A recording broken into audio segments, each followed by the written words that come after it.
So these were the two helmets that came with the bike. One of these obviously is the original helmet that came from the dealer. It's got the exact same paint. It's got the Suzuki logo on it. Yada yada. That's great. I'm not as big of a fan of the clear visors, so I actually upgraded this one to the mirror tent here. I spent a reasonable amount of money. I mean, not like a lot by any means. Still got my gloves in here. Sorry. On getting all the stuff I wanted for this. So like the breath guard. That's just a safety factor and not having the mirror fog up. I also just think it's kind of a cool factor. I think the less of your face you can see, the cooler it is. And then I also got the chin guard down here to reduce noise. And you can see where I lazily mounted the microphone. Also, I think it is a little bit lame that it's got gsx-r all over it. It's kind of, sometimes you just want to get away from that brand name. It gets a little bit of a rep. So this is a medium, and this is actually the size that I need for my head. That's what the new helmet is. But the issue is, since it's an older helmet, I don't know if we can see here, just some stuff like the top of it's kind of coming out. The bike is a 2004, so I'd assume this helmet is at least that old. And the guy that was wearing it before me actually ended up buying this helmet, and this is the double XL. So clearly his head was too big for this. I don't know how he crammed it in here, but that also means that the pads, which yes I know are replaceable, have really been squished down, and the helmet's a little bit looser than I want it to be. Also, since it is a used helmet, there's a chance it could have been dropped before, and I know those drops are small and stuff, but it does damage the integrity of the helmet. And when it comes down to something like your life, or like being on a respirator or being a vegetable for the rest of your life, it's really not worth screwing around with, even if it is a good quality helmet like a Shoei. So one of the other helmets I had considered before getting this one was actually this Scorpion that the guy got. It's a great helmet. I was just thinking of getting one in my size. I'm not into the whole crazy graphic thing. Some people are. But it's got good ventilation. It's actually pretty easy to access. They're small, but just by sweeping your hand over the helmet, you can do a pretty good job of reaching it. Same thing with the inlet here. I do like that both this helmet and my new helmet have this spring-loaded mechanism back here. So when I open the visor, you can see it actually moves forward and aft. And what that does is it pulls the visor backwards, snug against the gaskets here to keep things cooler.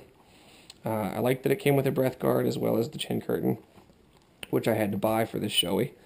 But one of the things I don't like is that it has this system in here, which you can see that red button there. It's a pump system, like the old sneakers, and you're supposed to be able to pump it up to get a custom fit along the cheek welds. But honestly, I mean, like the sneakers, like anything else that I've ever seen that's air pumped like this, it broke. I took the cheek pads out just to check and make sure, and I just find it really unattractive. Like, if you're going to do something, do it right, do it well. So I didn't want to buy this helmet again just because that feature was a turn off. I don't know, I was just a little bit off put by it. The one thing I was really turned on by, though, that I like a lot, is that it does have the integral sun visor on the inside, which is great. It's nice to be, more adaptable on the road as situations come by, but especially for me, I work the night shift, at least right now. So I'm going to work in the pitch black, but I'm driving home, a few minutes after sunrise when it's blaring in my face. So rather than having to carry an extra visor around to switch out for day and night, it's nice to me to be able to have that flip down visor feature. So basically, you can see in the new helmet, that's something I went for. I wanted the nice new DOT certification as well as the ECE. Same type closure here, where you can see the spring-loaded mechanism is going to pull the visor backwards and really snug it up against those gaskets, so I have a little bit more quiet of a ride. Definitely has that visor, which I'm into.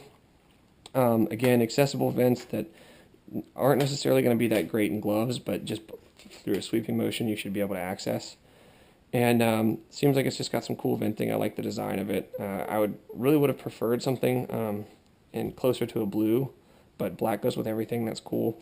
I like the red accents on the inside of the helmet. That's nice. Seems like it's going to breathe well. So all around, it'll be a decent deal. Also, this one does come with the chin curtain and the breath guard, which, as I've said multiple times already, I like quite a bit. Also, this one's very lightweight. It's I did not get the carbon fiber one, but it is fiberglass reinforced with Kevlar. So it's tough, but it's a little bit more lightweight, going to have less fatigue on those longer road trips. And since it is brand new, these cheek pads have a very good fit, and it's going to be kind of custom molded to my face over time instead of whatever this guy's helmet was. Which again, it's showy, it's great, it's cool, it's probably nicer than this helmet, but it doesn't fit my head, and that's one of the most important things if you ever end up needing it. So if I'm going to go down, I'd at least like to go down in a properly fitting helmet rather than one that's nice but isn't going to get the job done. Hey kid, are you going to like and subscribe to Just Jimmy? Are you going to share with your friends? Is this collar popped?